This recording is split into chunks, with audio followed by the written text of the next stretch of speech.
भगवान की स्तुति करके देवता लोग चले गए। पूर्ण ब्रह्म परमेश्वर का कंस के कारागृह में देवकी मां के गर्भ से वसुदेव जी के यहाँ पर अवतार हो गया। बोलिए कृष्ण कन्हैया लाल की जय हो। मां देवकी ने स्तुति की है, वसुदेव जी ने स्तुति की। भगवान ने कहा आप पहले प्रश्नी गर्भ थे, पहले प्रश्नी सुतपा थे, मैं आपके यहाँ प्रश्नी गर्भ बन करके आया। आप कश्यप अदिति थे, बामन बन करके आ गया।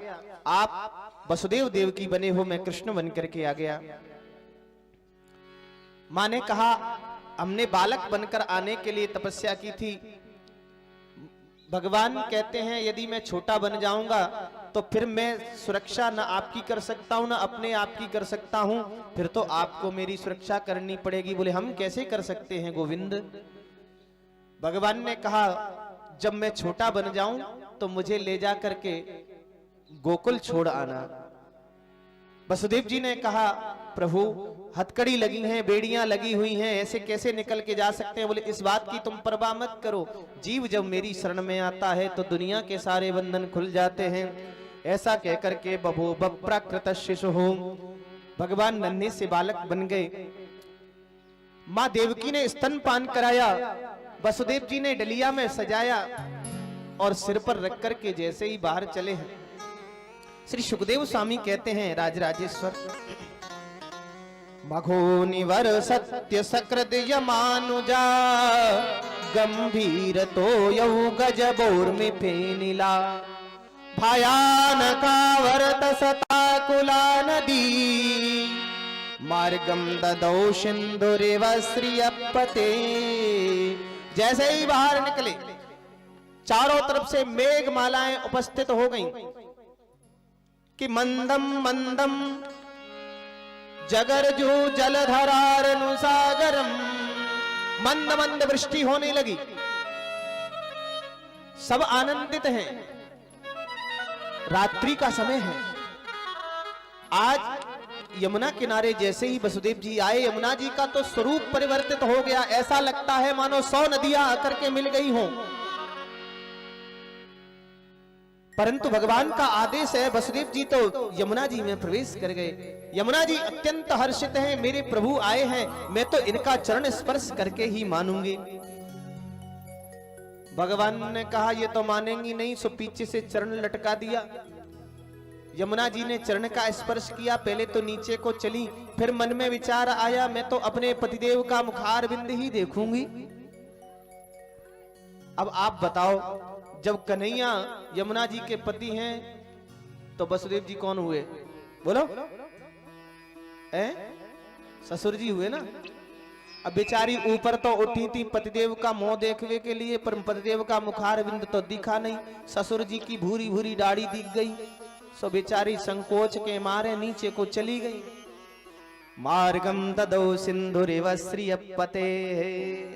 जिस प्रकार से भगवान श्री राघव को समुद्र ने मार्ग दिया, उसी प्रकार से यमुना जी का जल दोनों तरफ बट गया, बीच में रास्ता हो गया। वसुदेव जी महाराज अपने कन्हैया को लेकर के नंद भवन में आए हैं। यहाँ भी माँ यशोदा गहरी नींद में सोई हुई हैं। इनके यहाँ कन्या ने जन्म ले लिया है। अपने लाला को सुला दिया, कन्या को उठा करके उसी डलिया में रखा, वापस चले गए। जैसे ही कारागृह में प्रवेश करते हैं, ये दरवाजे ताले भी बंद होते जा रहे हैं। भीतर पहुंचे तो हथकड़ियां भी लग गईं, बेड़ियां भी लग गईं। इसका मतलब आप समझे, जीव जब भगवान की शरण में जाता है तो सब बंधन खुल जाते हैं, पर भगवान को छोड़ करके जब माया की ओर जाता है, माया को लेकर के आता है तो फिर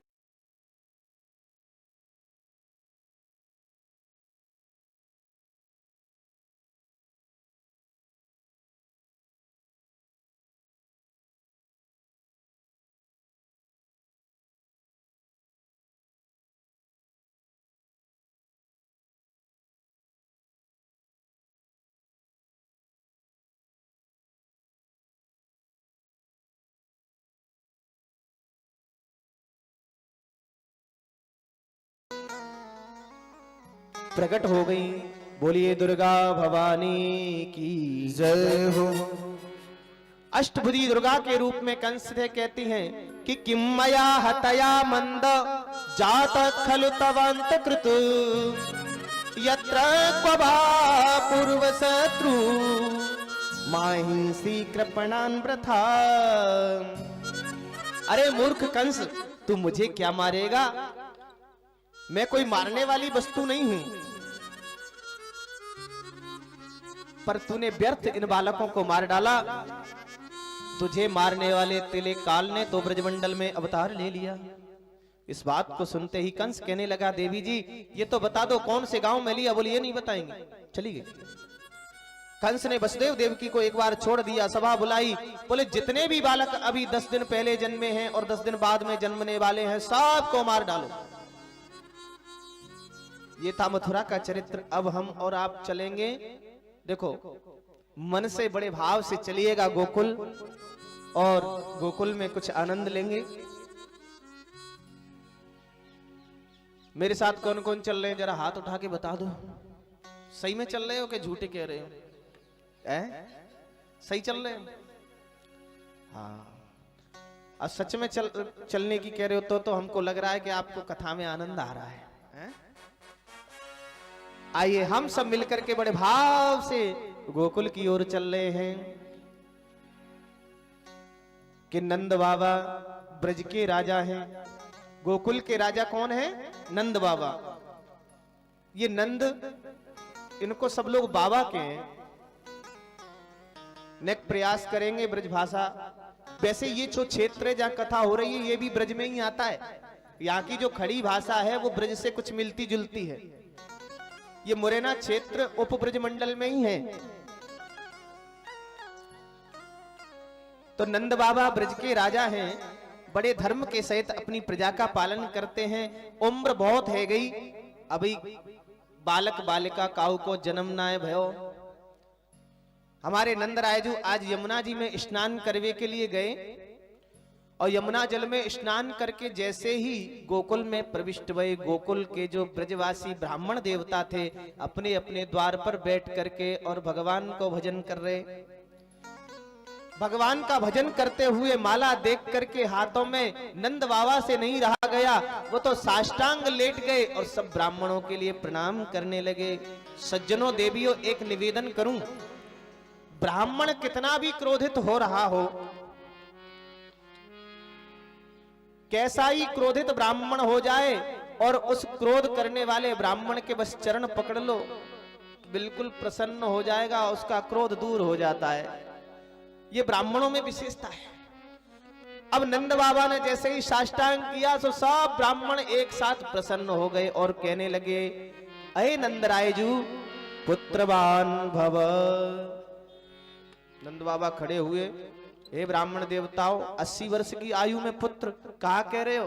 बोले बाबा अब तो ब्राह्मणों के मुख से आशीर्वाद निकल गया, अब तो तुम्हारे यहाँ लाला का जन्म अवश्य होगा। आपको विश्वास है? बोले दृढ़ विश्वास है। आप तो अनुष्ठान कराओ।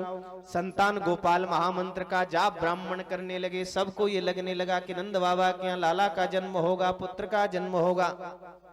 नंद बाबा की 2 बहन है, नंदा और सुनंदा। इनको भी पता चल गया भाभी जी के यहाँ लाला का जन्म होने वाला है, तो ननंद तो मौका ढूंढते ही है, भाभी से कुछ मिलेगा ही। और पक्का हो गया था कि लाला ही आने वाला है, और लाला आ जाए भाभी के तो फिर तो समझ लो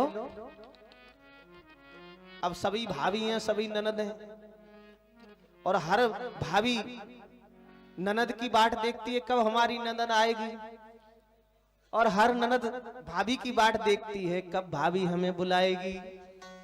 यहां भी इन दोनों ननदों को पता चल गया हमारी भाभी श्री यशोदा रानी के यहाँ बालक का जन्म होगा, सो 6 महीना पहले ही आएगी, डेरा डाल के पड़ी है। भाभी भी सोचती है ननद कब जाए अपने घर, पीछा छूटे, क्योंकि भाभियों को काम करना पड़ता है। ननद तो आई है मायके में तो रौब झाड़ेगी, ऐसा ही है कि नहीं? अब ये तो आपको ही पता होगा।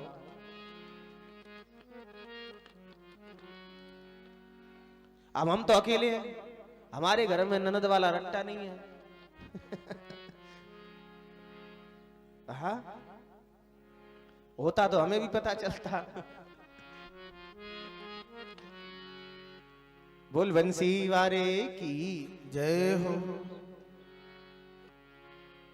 आज सुनंदा जी प्रातः काल जल्दी जगी 4 बजे।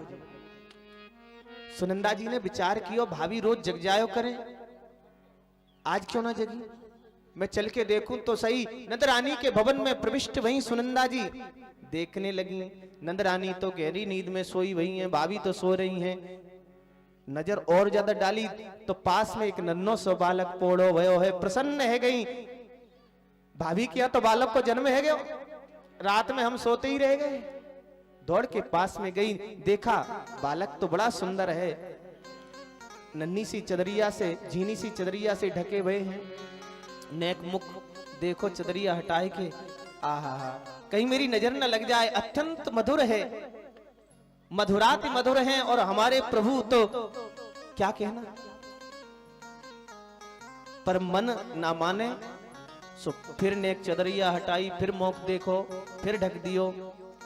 फिर 21 बार हरिशरणम को जाप कियो और कहवी लगी, हे प्रभु ऐसी कृपा करना ये लाला ही होए। क्यों? बोले 80 वर्ष की आयु है गई हमारी भाभी की, पहले एक बार लाला है जाए, फिर भले ही लाली 7 है जाए, कोई परेशानी वाली बात ना है। और जैसे ही चदरिया हटाए के देखे, बोलिए नंद के लाला की जय हो। इतनी आनंदित भई सुनंदा जी, एक कांसे की थारी लेकर के आई और बेलन से लेकर के बजाती बजाती दौड़ती वही वहां थाई पे पहुंच गई जहां नंद बाबा बैठे थे। नंद बाबा भी लंबी लंबी माला खींच रहे, जैसे बरनी वाले महाराज जी खींच रहे हैं। वे भी सोच रहे हैं कि 4 तो बज गए। आहा, नंद बाबा भी खींच रहे लंबी लंबी माला, पर माला में कौन सा मंत्र जाप कर रहे मालूम है? बोले अवई तो भयो ना है, अवई तो भयो ना है। 5 बजे बारे हैं, जाने विश्राम कब होएगो। मैं 80 वर्ष को है गो, लाला जाने कब होएगो। तभी तक सुनंदा जी दौड़ करके पहुंच गई। बाबा बधाई है, बधाई है, बधाई है। प्रसन्न हो गए बाबा। क्या बात की बधाई है? बहन बधाई बधाई कहती रहेगी, बताएगी कि नहीं? बोले पहले ये बताओ हमें का दोगे। नंद बाबा कहते हैं, अरे बहन तू जो चाहेगी वो मिल जाएगो। तेरी भाभी को नाम यशोदा है, यशो ददाती थी यशोदा, जो दूसरों को यश प्रदान करने वाली है वो यशोदा है। तू जो चाहेगी वो अवश्य मिलेगो। बता तो सही का बात की बधाई तू दे रही है। सुनंदा जी बताती बताती रोने लगी, आंखों से अश्रुपात होने लगा। जब व्यक्ति का प्रेम बढ़ता है तो आंखों से आंसू निकलते ही हैं। भाई जी आपने जो व्रत किए, आपने जो उपवास किए, आपने जो तपस्या की, आपने जो गौ सेवा की, आपने जो विप्र सेवा की, आपने जो संत सेवा की, वह सबको फल आपके घर में लाला आयो है। इस बात को सुनते ही 80 वर्ष के बाबा 16 वर्ष के है गए। दौड़ करके यमुना जी में गए, 108 डुबकी लगाई, फिर पीतांबरी पहनी, फिर पीली बगलबंदी पहनी, पटका डालो जरी को, सिर पे बांधी पगड़ी, माथे पे लगायो चंदन, आंखन में लगायो काजर, मूछन में लगायो इत्र।